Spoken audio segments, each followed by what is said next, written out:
Hello नमस्कार दोस्तों, स्वागत है आप सबका हमारे YouTube चैनल पर। और ये चैनल आप सबका अपना चैनल है जिसमें हम लोग अभी फिलहाल साइंस की दुनिया में लगातार विचरण करते रहते हैं और साइंस के कॉन्सेप्ट को जानने समझने का प्रयास करते रहते हैं। ये एनसीईआरटी स्पेशल सीरीज वाली क्लास है जिसमें अभी फिलहाल इस सीरीज के अंतर्गत हम लोग क्लास 8 के एनसीईआरटी साइंस बुक को डिकोड कर रहे हैं।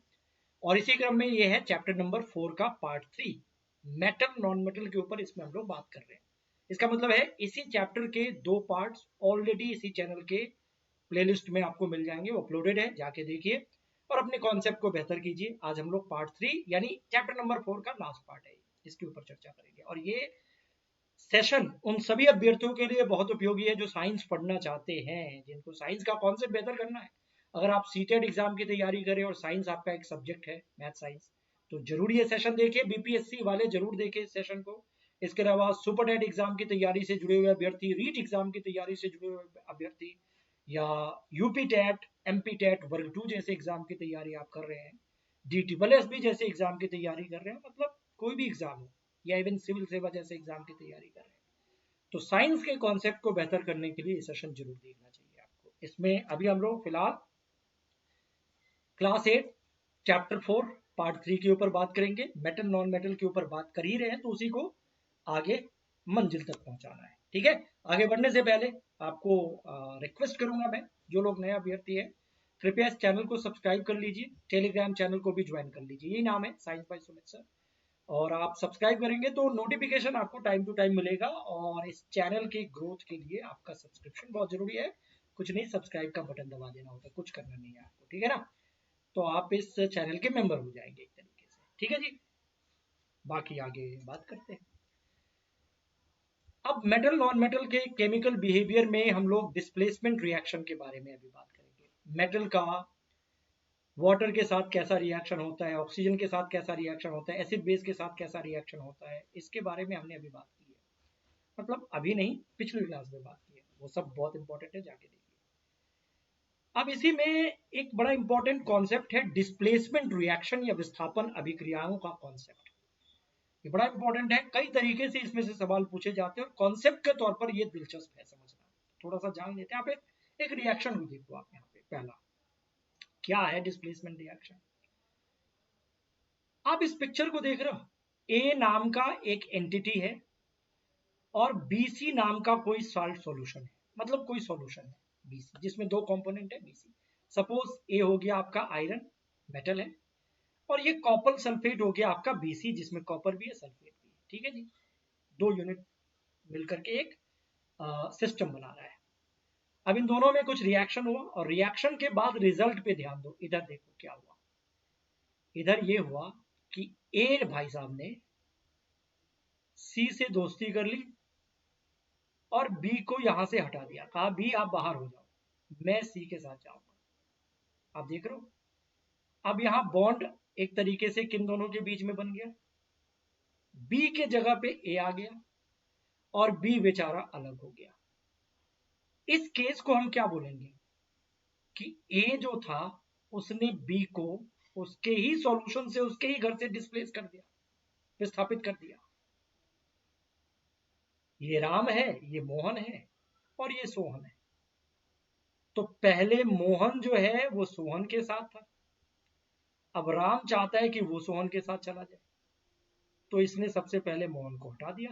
मोहन बेचारा अकेला हो गया। मोहन है कॉपर, तो आयरन ने कॉपर सल्फेट सॉल्यूशन से कॉपर को हटा दिया, कॉपर को डिस्प्लेस कर दिया। हम ये केमिस्ट्री की भाषा में कहते हैं, ठीक है जी। अब दूसरा रिएक्शन देखो, ये तो पहला हो गया, यही केस है। जिंक ने कॉपर सल्फेट से कॉपर को हटा दिया और खुद ही जाके बैठ गया। कॉपर को डिस्प्लेस करने वाला यहां जिंक है, ये वाला। मैग्नीशियम ने भी कॉपर को हटा दिया। हर केस में आप देख रहे हो कॉपर पीड़ित जैसा लग रहा है, मतलब बेचारा टाइप का लग रहा है। सब इसको जो भी आ रहा है ना, लेड भी आ रहा है, वो भी हटा रहा है। अब सवाल ये उठता है कि भैया कोई भी किसी को आके ऐसे कैसे हटा सकता है, इसका कोई रूल रेगुलेशन है कि नहीं है, कुछ नियम कानून है कि नहीं। हाँ है ना, यहाँ पे डिस्प्लेसमेंट रिएक्शन का कॉन्सेप्ट महत्वपूर्ण हो जाता है। देखो एक लाइन आपको यहाँ पे दिखेगी, the chemical reaction in which more reactive element displaces less reactive element from its salt solution. क्या आप देख रहे हो इस स्टेटमेंट को? विस्थापन अभिक्रियाओं में जो ज्यादा सक्रिय तत्व है, जो ज्यादा रिएक्टिव मेटल है, वो अपने से कम रिएक्टिव मेटल को उसके यौगिक से विस्थापित कर देता है। जैसे ये एग्जांपल देखो, पहले केस में आयरन ने कॉपर सल्फेट को कॉपर से विस्थापित कर दिया, तो इसका मतलब है आयरन ज्यादा रिएक्टिव है कॉपर से, तभी आयरन ने कॉपर को हटा दिया। आयरन कॉपर सल्फेट से कॉपर को हटा सकता है, लेकिन कॉपर आयरन को नहीं हटा सकता। देखो, आयरन कॉपर को हटा सकता है, बट कॉपर आयरन को नहीं हटा सकता है। मतलब ये समझो कि जो ज्यादा रिएक्टिव है वो अपने से कम रिएक्टिव वाले मेटल को सॉल्ट सॉल्यूशन से हटा सकता है, अपने से ज्यादा वाले को नहीं हटा सकता। हर केस में आप कॉपर देख रहे हो विक्टिम है, कॉपर हट चुका है, कॉपर को जिंक ने भी हटा दिया, कॉपर को मैग्नीशियम ने भी हटा दिया, तो इतना तो समझ में आ रहा है कि कॉपर शायद इन सब से कम रिएक्टिव है, क्योंकि जो कम रिएक्टिव है वही हटेगा, जो ज्यादा रिएक्टिव है वो तो कम रिएक्टिव वाले को हटा देता है। तो इसका मतलब है कॉपर शायद बहुत कम रिएक्टिव होता है। वैसे भी हम जानते हैं कि कॉपर रिएक्टिविटी सीरीज में काफी नीचे की तरफ आता है। इसी आधार पर अब कौन ज्यादा रिएक्टिव है मेटल में, कौन कम रिएक्टिव है, उसका एक लिस्ट है। अगर वो लिस्ट आप याद रख लोगे ना, तो शायद आराम से आप ये पता लगा सकते हो कि कौन किसको डिस्प्लेसमेंट रिएक्शन में हटा सकता है और कौन किसको नहीं हटा सकता है। अभी मैं बोल रहा हूं ना कि कॉपर को जिंक हटा सकता है, कॉपर को मैग्नीशियम हटा सकता है, कॉपर को लेड हटा सकता है, ठीक है। लेकिन कोई पूछ दे कि जिंक को मैग्नीशियम हटा सकता है कि नहीं है, कोई पूछ दे आयरन को जिंक हटा सकता है कि नहीं, भैया तो इसका तो आइडिया होना चाहिए ना। तो अब ये हटा सकता है या नहीं हटा सकता है, उसकी जानकारी आपको यहां से मिलेगी। इसको बोलते हैं एक्टिविटी सीरीज। क्या बोलते हैं? एक्टिविटी सीरीज, सक्रियता श्रेणी इसको कहते हैं। आप में से बहुत सारे लोग इस श्रेणी से परिचित होंगे, नहीं है तो अभी सीख लो, कोई दिक्कत नहीं। देखो, इसमें कुछ एलिमेंट का नाम है, ज्यादातर इसमें हाइड्रोजन को अगर छोड़ दिया जाए ना तो सब मेटल ही है, हाइड्रोजन ही इकलौता नॉन मेटल है। कोई बात नहीं, इस लिस्ट में उसको भी डाल दिया। आप देखो कि सबसे ऊपर है पोटेशियम, फिर सोडियम, फिर कैल्शियम। क्या लिखा हुआ है?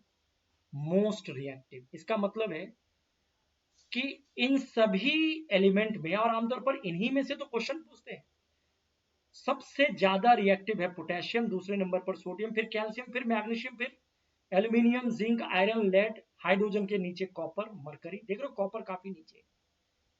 तो इसका मतलब है कि पोटेशियम सोडियम को तो हटा सकता है, ज्यादा रिएक्टिव। देखो पोटेशियम जो है ना, ये ज्यादा रिएक्टिव है सोडियम से, तो पोटेशियम सोडियम को हटा सकता है, लेकिन सोडियम रिएक्शन से पोटेशियम को नहीं हटा सकता। ऊपर वाला नीचे वाले को डिस्प्लेस कर सकता है, लेकिन नीचे वाले ऊपर को नहीं कर सकता। जैसे मैं कहूं कि क्या कैल्शियम जिंक को रिएक्शन से हटा सकता है, जिंक के सॉल्यूशन से जिंक को हटा सकता है? आपका जवाब होगा हाँ, यस, क्योंकि calcium is more reactive then zinc, जो ऊपर है वो ज्यादा रिएक्टिव है। लेकिन क्या जिंक कैल्शियम को हटा सकता है? इसका जवाब है नो, नीचे वाला ऊपर वाले को हटा ही नहीं सकता। अब इस आधार पर अगर कोई आपसे पूछ दे कि आपके पास आयरन है और प्लस जिंक सल्फेट है, मान लीजिए आयरन है और प्लस जिंक सल्फेट है, क्या ये रिएक्शन पॉसिबल है कि आयरन जिंक को हटा दे, आयरन जिंक को हटा के खुद ही जाके बैठ जाए यहां पे? Is it possible? यस या नो सोचो। तो देखो, जिंक आयरन से ऊपर है, जिंक आयरन को हटा सकता है, लेकिन आयरन जिंक को नहीं हटा सकता है। Zinc is more reactive then iron, आप ये जानते हो ना। तो जिंक तो आयरन को हटा सकता है, लेकिन आयरन जिंक को नहीं हटा सकता। आप समझ रहे हो बात? इसलिए आप जितने भी एग्जाम्पल देख रहे हो ना, जिंक, आयरन, लेड, इन सब में सबसे नीचे है कॉपर। इसीलिए आपने देखा था ना कॉपर विक्टिम क्यों था यहाँ पे, क्योंकि ये जिंक से भी नीचे आ रहा है, मैग्नीशियम से भी नीचे आ रहा है, इससे भी नीचे आ रहा है, तो सबने इसको हटा दिया। ठीक है जी, क्योंकि इसके ऊपर वाला सब इसको हटा सकता है, नीचे वाला नहीं हटा सकता। इसीलिए अगर कोई आपसे पूछे कि मैं आपसे कहता हूं कि एक्स नाम का कोई मेटल है, ये ज्यादा रिएक्टिव है वाई से, वाई भी एक मेटल है, तो कौन किसको हटा सकता है, डिस्प्लेस कर सकता है? तो एक्स वाई को हटा सकता है, यस, लेकिन वाई एक्स को डिस्प्लेस नहीं कर सकता है। ज्यादा रिएक्टिव कम रिएक्टिव वाले को हटा सकता है। और ये ज्यादा कौन है, कम कौन है, इसका लिस्ट आपके सामने है। इसका गाना बना लो। गाना मैं बोलता हूँ ना आप लोगों को कि याद रखने के लिए गाना है PSC, यानी पोटेशियम सोडियम कैल्शियम। PSC मिल गया, सबसे ज्यादा पोटेशियम, फिर सोडियम कैल्शियम का माजिल। माजिल मतलब मैग्नीशियम, एल्यूमिनियम, जिंक, आयरन और लेड को मैंने एक नाम दे दिया माजिल। PSC का माजिल हाई कोर्ट में सो गया। ऐसा कुछ गाना मैं बना के बार बार आप लोगों को सुनाता हूँ। जो नए अभ्यर्थी है उनके लिए गाना नया होगा, क्योंकि ये मेरा अपना बनाया हुआ गाना है। जो पुराने अभ्यर्थी हैं उनको तो पता है कि मैं यही गाना बताता हूँ। हो सकता है आप में से अपने स्कूल कॉलेज में आपने कुछ दूसरा गाना याद किया होगा, तो आपको जो याद है उसी से काम चलाओ, बस पता होना चाहिए कि कौन ज्यादा रिएक्टिव है। मुझे पता है पोटेशियम सोडियम कैल्शियम में सबसे ज्यादा, नंबर देख लो ना, पोटेशियम सबसे ज्यादा, फिर उसके बाद सोडियम, फिर कैल्शियम, फिर यहाँ पे मैग्नीशियम, उसके बाद एल्यूमिनियम, जिंक, आयरन। तो कोई मेरे से पूछेगा कि क्या क्या मैग्नीशियम आयरन को हटा सकता है, हम कहेंगे हाँ। और क्या आयरन मैग्नीशियम को हटा सकता है? नहीं। तो यही है, ज्यादा रिएक्टिव कम रिएक्टिव वाले को डिस्प्लेस कर सकता है उसके शॉर्ट सॉल्यूशन से। इसी नियम को हम लोग डिस्प्लेसमेंट रिएक्शन कहते हैं। अब इसी चीज को एक्टिविटी में करके कुछ समझाया गया आपके बुक में। जैसे देखो, 100 ml के 5 बीकर ले लीजिए, ABCDE, 5 बीकर ले लिया, और प्रत्येक बीकर में लगभग 50 ml यानी आधा पानी ले लीजिए। ABCD सब में पानी ले लिया, ठीक है, आधा आधा पानी से भर दिया उसको। और प्रत्येक बीकर में दर्शाए गए 4.1 में दर्शाए गए पदार्थ में से प्रत्येक का 1 चम्मच डालकर घोल लीजिए, ठीक है, और बीकरों को बिना छेड़े कुछ समय तक ऐसे ही छोड़ दीजिए। अब देखिए क्या हो रहा है। अब 4.1 में क्या पदार्थ है, ये वाला बीकर ए में जो आपने बेसिकली, कहा गया, ये देख लो, हाँ, ये देखो बीकर ए है, कोई सॉल्यूशन है, पानी है, और उसमें आपने कॉपर सल्फेट डाला, कॉपर सल्फेट का सॉल्यूशन बना, ठीक है ना, और फिर उसमें एक इसका टुकड़ा डाल दिया बीकर ए में। अब देखो ये जब आपने किया, कॉपर सल्फेट का सॉल्यूशन है, और फिर ये जिंक एक मेटल है, यह डाल दिया। अब सवाल ये है कि यहां पे रिएक्शन होगा कि नहीं होगा। रिएक्शन तभी होगा जब ये जिंक कॉपर को डिस्प्लेस कर देगा, और जिंक तभी कॉपर को डिस्प्लेस करेगा जब जिंक कॉपर से ज्यादा रिएक्टिव है। और रिएक्टिविटी सीरीज कहता है कि कॉपर से ऊपर है जिंक। ये देखो ना, रिएक्टिविटी सीरीज कॉपर से ऊपर है जिंक, तो ऑब्वियसली पहला रिएक्शन पॉसिबल है, पहला रिएक्शन होगा, यस, यहाँ पे रिएक्शन होगा। क्यों? क्योंकि zinc is more reactive than copper, so yes, this is done, होगा, कलर चेंज हो जाएगा, ये रिएक्शन हो रहा है।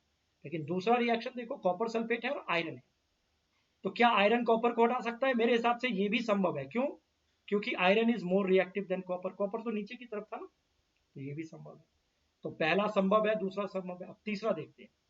अब यहाँ कॉपर नहीं है, जिंक सल्फेट, और यहाँ कॉपर है, क्या ये रिएक्शन संभव है?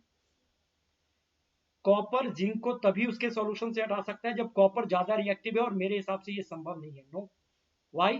क्योंकि जिंक ज्यादा रिएक्टिव है भाई साहब, और ये रिएक्शन हो ही नहीं सकता। ऐसे ही लिख दिया जाएगा सवाल, कौन सा रिएक्शन संभव है, कौन सा नहीं। एक्टिविटी सीरीज में ऐसे भी सवाल पूछ सकते हैं।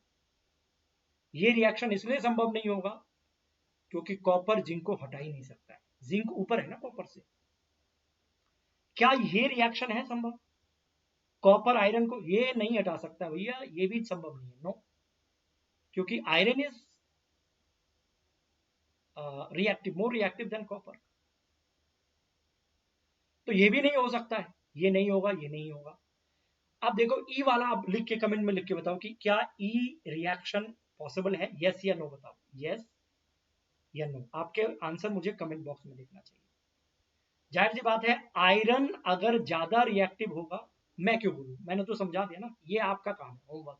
कमेंट बॉक्स में लिखो आप सब, क्या ई रिएक्शन पॉसिबल है, आयरन जिंक को हटा सकता है या नहीं। अगर है तो भी लिखो, नहीं है तो भी लिखो, बाकी आप आंसर दे सकते हो, आप सक्षम हो, ठीक है। और जिन जिन में रिएक्शन हुआ ना, ए वाले में और बी वाले में, आप देख रहे हो कलर चेंज हुआ है, और जिसमें रिएक्शन नहीं हुआ है उसमें वैसे ही कलर है। अब थोड़ा सा हिंट मैंने आपके जो सवाल मैंने पूछा था उसका दे दिया मैंने हिंट। खैर कमेंट में देखूंगा तो आप जरूर लिखिएगा। आप विभिन्न बीकरों में क्या परिवर्तन देखते हैं। आपने पढ़ा है कि एक धातु दूसरे धातु को उसके यौगिक के जलीय विस्तन से जलीय विलयन से एक्वस सॉल्यूशन से विस्थापित कर देता है, कंडीशनर। बीकर ए में जिंक और कॉपर सल्फेट विलयन से कॉपर को विस्थापित करता है, तो इसलिए कॉपर सल्फेट का रंग नीला हो जाता है। कॉपर सल्फेट का नीला रंग अदृश्य हो जाता है, रंग बदल जाता है, मतलब रिएक्शन हुआ। और बीकर के पेंदे पर कॉपर का लाल चूर्ण जमा हो जाता है, ठीक बात है। So this has been done, but this is not done. इसी प्रकार से बाकी रिएक्शन भी मैंने आपको बता दी कि कहां रिएक्शन होगा, कहां नहीं होगा। अगर सी की बात करें, बीकर सी में जिंक का कॉपर द्वारा और बीकर ई में आयरन द्वारा विस्थापन हो सकता था, हुआ कि नहीं हुआ ये नहीं पता, ये आपको पता है। इसी प्रकार बीकर डी में आयरन का विस्थापन कॉपर द्वारा हो सकता था, लेकिन ऐसे थोड़ी हो सकता है, हमें जो लगता है वही थोड़ी होता है, साइंस नियम के अनुसार चलता है। क्योंकि हम बीकर सी में कोई परिवर्तन नहीं देखते, हमने तो देखा ए और बी में तो हुआ रिएक्शन, सी में नहीं हुआ, डी में भी नहीं हुआ, अब ई में हुआ नहीं हुआ वो आप मुझे बताओगे। तो यही पूछा जा रहा है कि क्यों नहीं हुआ। इसका जवाब यहाँ पे लिखा हुआ है, बड़े दिलचस्प ढंग में लिखा है। याद रखिए, विज्ञान अपने हिसाब से, आपके हिसाब से, किसी के हिसाब से नहीं होता, मनमाना नहीं होता है। ये तथ्यों पे आधारित निश्चित नियमों का पालन करता है। और यहाँ नियम यह है, ये लाइन मैं समझा चुका हूं, फिर भी देखो लिखा है कि जिंक कॉपर और आयरन से अधिक अभिक्रियाशील है, बोलो यस। और एक अधिक अभिक्रियाशील धातु कम अभिक्रियाशील धातु को विस्थापित कर सकता है, परंतु कम अभिक्रियाशील धातु अधिक अभिक्रियाशील धातु को विस्थापित नहीं कर सकता है। अगर मैं कहता हूं A is more reactive than B, तो ए बी को हटा सकता है, यस, लेकिन बी ए को नहीं हटा सकता है। आप समझ रहे हो बात। आप समझ सकते हैं कि डी और ई में विस्थापन अभिक्रिया क्यों संपन्न नहीं हुई, क्यों पॉसिबल नहीं हुआ। क्या आप जिंक, आयरन और कॉपर के मध्य अधिक अभिक्रियाशील और कम अभिक्रियाशील धातु कौन है, अनुमान लगा सकते हैं। आप अनुमान क्या लगाओ, आपको पता होगा, पीएससी का माजिल हाई कोर्ट में सो गया। अब आप में से बहुत लोग कहेंगे ये गाना थोड़ा समझा दो, तो मैंने तो ऐसे ही गाना लिख दिया था ना यहाँ पे, मैं आप समझा देता हूँ। Potassium, sodium, calcium, magnesium, aluminium, zinc, iron, lead. High मतलब हाइड्रोजन, कोर्ट मतलब कॉपर, में मतलब मरकरी, सो मतलब सिल्वर, हाई कोर्ट में सो गया, ग मतलब गोल्ड, और इससे भी नीचे प्लेटिनम आता है। तो इस गाने को डिकोड कर दिया मैंने, पीएससी का माजिल हाई कोर्ट में सो गया। तो आप जितने भी ये 12-13 एलिमेंट का सीक्वेंस है याद रख सकते हो लंबे समय तक, ठीक है। तो अभी ये एक पॉइंट अभी मैंने बोला, ये सेशन खत्म नहीं हुआ। ये डिस्प्लेसमेंट रिएक्शन का पैटर्न, विस्थापन रिएक्शन क्या होता है, ये अभी मैंने आपको बताया।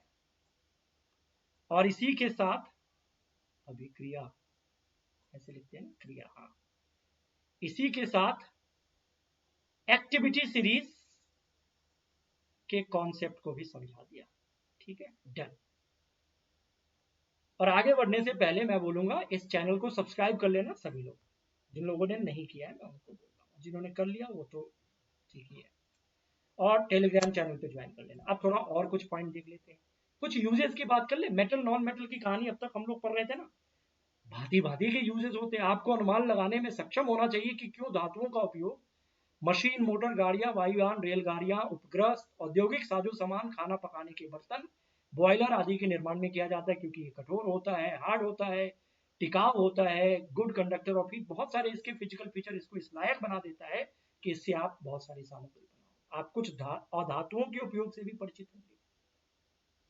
कुछ रोचक उपयोग दिए जा रहे हैं, हमें विश्वास है कि उनका सही अनुमान आप लगा पाएंगे। जो पहला ये सवाल है आपसे, पहला अधातु जो हमारे जीवन के लिए आवश्यक है, जिसे सभी जीव श्वसन के समय अंदर लेते हैं, यस, ऑक्सीजन है। ये ऑक्सीजन नॉन मेटल है ना, तो पहले का आंसर ऑक्सीजन। वो अधातु जिनका उपयोग उर्वरकों में पौधों की वृद्धि हेतु किया जाता है, nitrogen.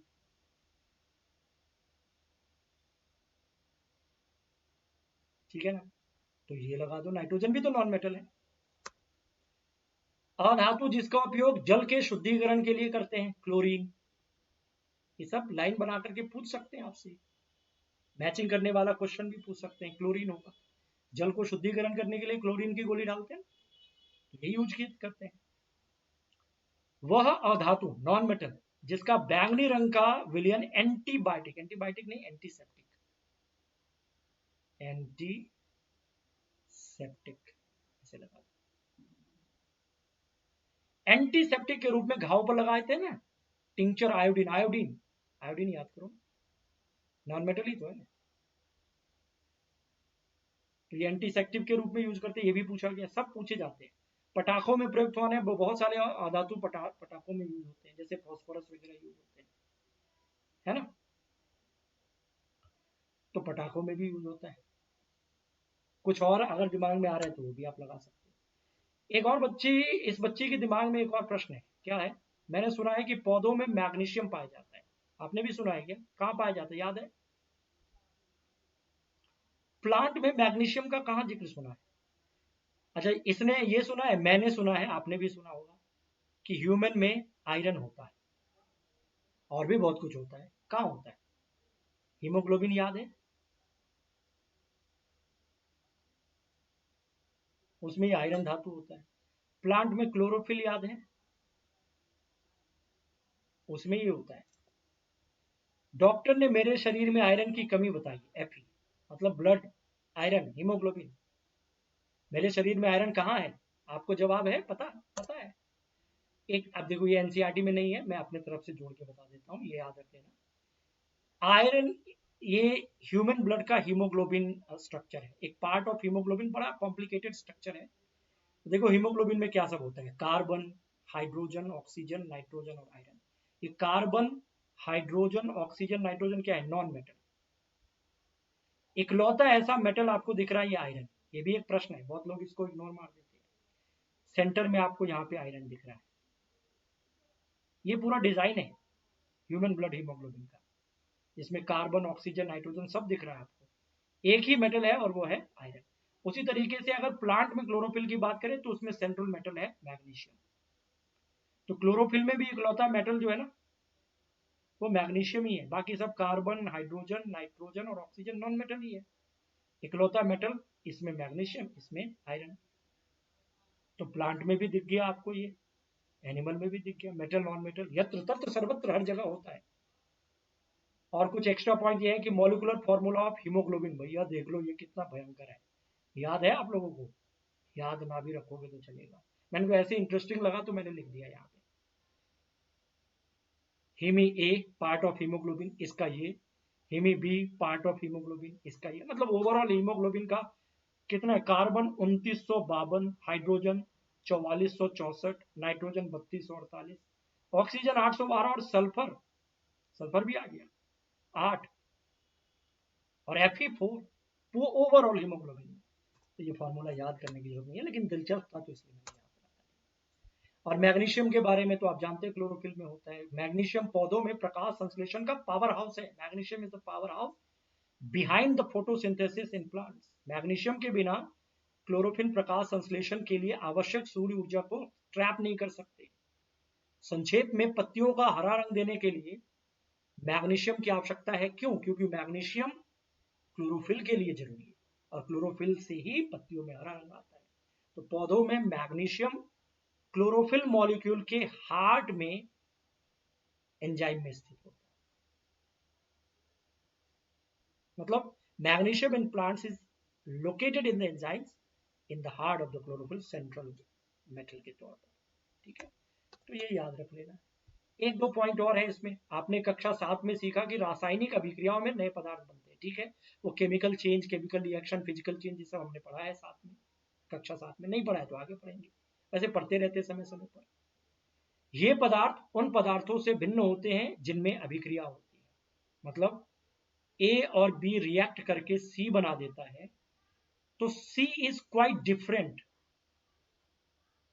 Then A and B. ये बात यहां पे लिखी हुई है। यही होता है ना, प्रोडक्ट रिएक्टेंट से अलग होता है। हाइड्रोजन ऑक्सीजन रिएक्ट करके पानी बनाता है, तो पानी हाइड्रोजन और ऑक्सीजन से अलग हो गया।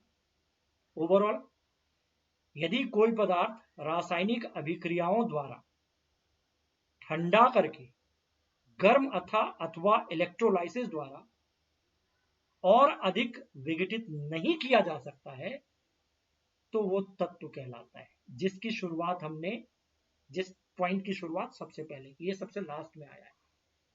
यानी तत्व पदार्थ का शुद्ध रूप है, जिसे किसी भी रासायनिक अभिक्रिया द्वारा गर्म करके इलेक्ट्रोलाइसिस करके आप विघटित नहीं कर सकते हो। अब जैसे हाइड्रोजन एक एलिमेंट है, आप पानी को, ये एलिमेंट नहीं, ये कंपाउंड है, पानी को हाइड्रोजन और ऑक्सीजन में तोड़ दो, लेकिन हाइड्रोजन को आप डिकम्पोज नहीं कर सकते, तो इसलिए हाइड्रोजन तत्व है।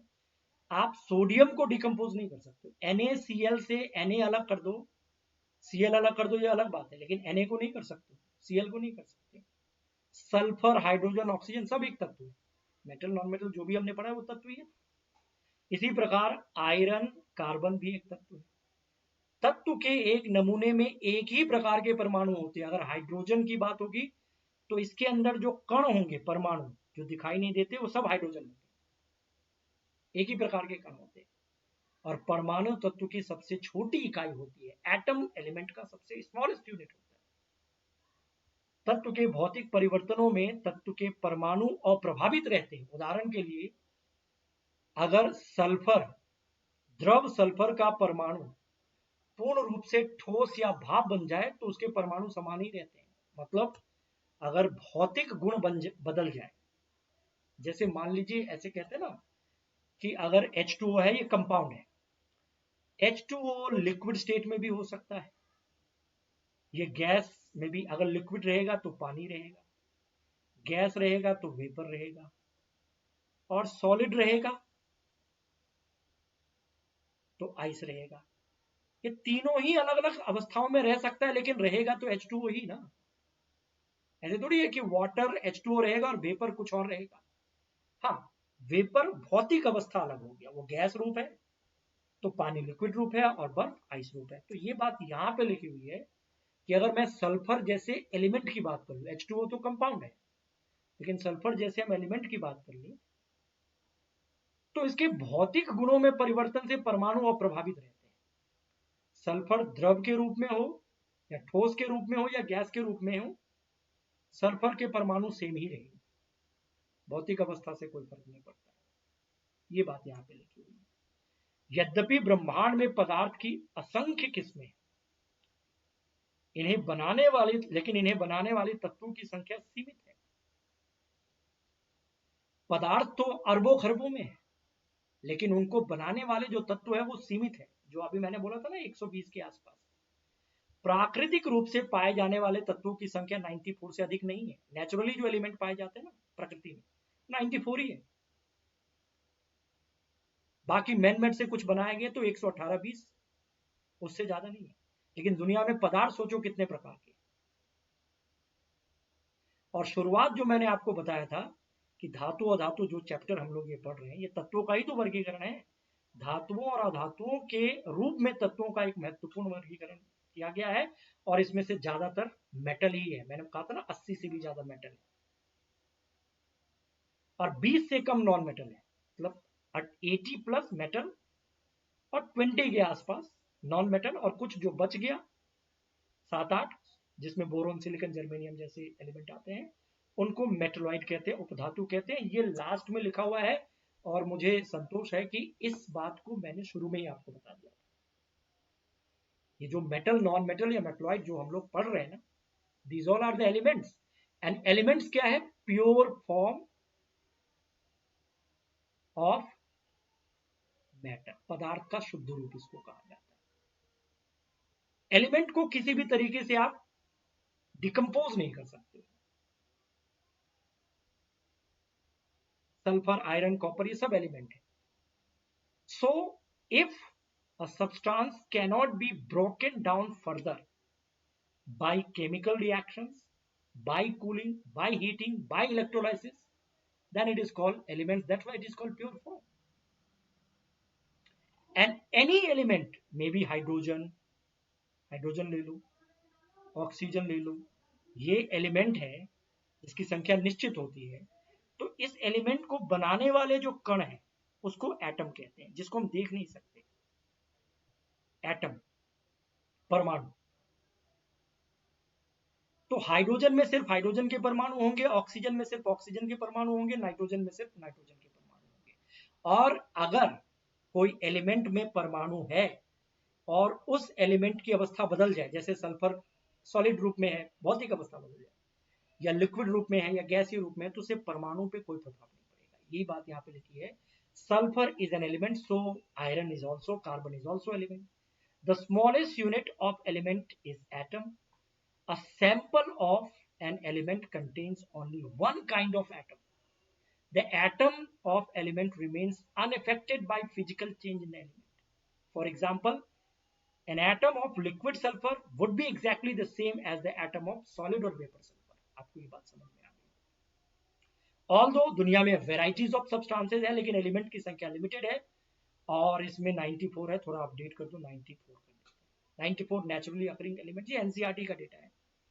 ज्यादातर इसमें मेटल है, कम नॉन मेटल है, और 6-7 मेटलॉइड है। ये मैं शुरू में बता चुका हूँ। तो ये टॉपिक डन कर दिया। एनसीईआरटी के अलावा कुछ और भी पॉइंट मैंने आपको इंक्लूड करके बता दिया। तो ये एनसीईआरटी ना होकर के एनसीईआरटी प्लस है, तो इसीलिए इसको मिस नहीं करना है। लेकिन जवाब तो दो, पहले प्रश्नों का जवाब देना बाद में। पहले आप ये बताओ, चैनल सब्सक्राइब किया? किया तो थैंक यू, नहीं किया तो भी थैंक यू। करो अभी, करो करो सब। जिन्होंने नहीं किया है मैं उनको बोल रहा हूँ। और लाइक किया करो, नहीं किया तब भी करो, अभी करो। शेयर करो, टेलीग्राम चैनल में जुड़ जाओ, यही सब बोलूंगा ना। अब आप सवाल का जवाब दो। पहला सवाल, कॉपर को विद्युत चालन तारों के रूप में उपयोग में लाने के लिए उसका कौन सा गुण उत्तरदायी नहीं? ये प्रश्न हम लोग कर चुके हैं। अब ये मत पूछना कि कब किया है, ये ऑलरेडी डन है। ये पिछला सेशन जाके देखिए, आपको इसका जवाब मिल जाएगा। ये आता है तो लगा दो इसका आंसर, वैसे मैं एक्सप्लेन कर चुका हूं। अब ये आज का थोड़ा नया प्रश्न है। आज का प्रश्न है, सही कथन बताइए। तो अभी जितने भी हमने मेटल नॉन मेटल के फिजिकल केमिकल बिहेवियर पढ़ लिए ना, काफी है इस प्रश्न का जवाब देने के लिए, जितना हमने अभी पढ़ा है। ठीक है, लिखा है कि सभी धातुएं ठोस होती है, सही कथन चुनना है। All metals are solid. अगर मैं इसमें Hg की बात करूं तो मुझे नहीं लगता ये स्टेटमेंट सही है, क्योंकि मरकरी मेटल है लेकिन ये लिक्विड है, तो ये तो गलत हो गया। सभी धातुएं कठोर है। मेटल आमतौर पर हार्ड होती है, लेकिन जब मैं सोडियम को के बारे में सोचता हूँ, पोटेशियम के बारे में सोचता हूँ, तो ये लाइन भी मुझे गलत लगता है, क्योंकि सोडियम पोटेशियम तो सॉफ्ट होता है, चाकू से काट सकते हैं। अब लिखा है कि सभी अधातुएं गैस होती है। ठीक है, देखा जाए तो ऑक्सीजन, नाइट्रोजन, ये सब गैस है, लेकिन अधातु में ब्रोमीन भी तो है। ये लिक्विड स्टेट में पाए जाने वाला इकलौता नॉन मेटल है। जैसे मरकरी लिक्विड स्टेट वाला मेटल है ना, वैसे ब्रोमीन नॉन मेटल है जो कि लिक्विड स्टेट में पाया जाता है। तो मुझे इस लाइन को काटने में भी कोई दिक्कत नहीं। हाँ, ये जरूर हम कह सकते हैं कि जिन्हें जो भी नॉन मेटल है ना, वो डक्टाइल तो नहीं होते, मेटल ही डक्टाइल होते, तो सभी अधातुएं अतन्य होती है, यानी डक्टाइल नहीं होती। ये सही है, यस ये सही है, तो पूरा आंसर हो जाएगा।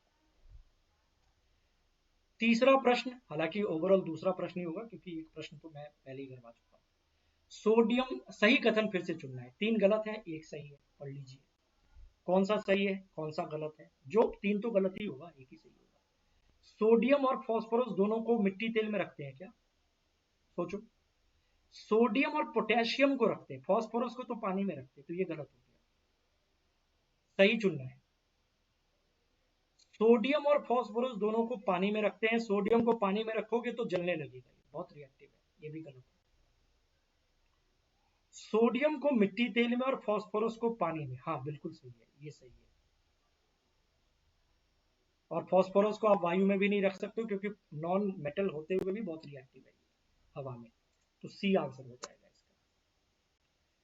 ये चूंकि मैं बता चुका हूं कि वर्षा ऋतु में कॉपर के कंटेनर को लंबे समय तक कैसे छोड़ दिया जाए ना, आमतौर पर कॉपर कम रिएक्टिव होते हैं, बात सही है, लेकिन प्रोलॉन्ग एक्सपोजर अगर मिले कॉपर को तो उसके ऊपर ग्रीनिश लेयर बन जाते हैं, कॉपर कोरोड होने लगते हैं, जैसे लोहे में जंग लगता है ना, उसी तरीके से ये वाला केस मैंने आपको बताया था। तो कॉपर पानी, कार्बन डाइऑक्साइड और ऑक्सीजन से रिएक्ट करके ये बनाता है copper hydroxide and copper carbonate, और वो भी ग्रीन कलर का कॉट, इस तरीके से। तो लाल भूरी वाला ये हो नहीं सकता है, हरी परत बी ऑप्शन में, greenish coating of copper hydroxide and copper carbonate, बाकी नहीं है, क्योंकि यहाँ पे ग्रीन है लेकिन सल्फाइड लिखा हुआ है, तो डी आंसर नहीं होगा। चलो, ये कुछ हमने प्रश्न कर लिया और ये कहानी डन है, ये पूरा चैप्टर हमने कंप्लीट कर लिया। अब हम लोग चैप्टर नंबर 5 की तरफ चलेंगे अगली क्लास में। फिलहाल मैं कहूँगा ओके बाय बाय, पढ़ते रहिए और इस चैनल को सब्सक्राइब करके क्लास को शेयर करते रहिए, ठीक है। फिलहाल के लिए इतना ही, बाय बाय।